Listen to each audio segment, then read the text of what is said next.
তুমি তো মেয়ে আর না, কথা ঠিক না ঠিক?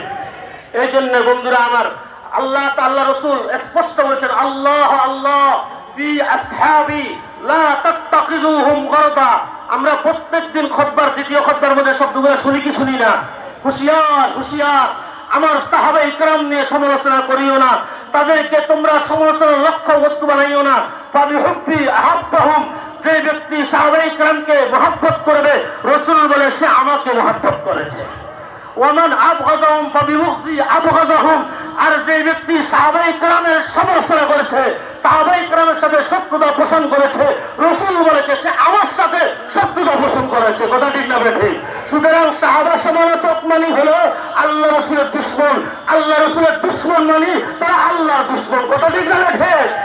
এই জন্য সাহাবায়ে কেরামের সমালোচনা করা, দুনিয়া কি সদাকত মে তেরে নাম রহেগা।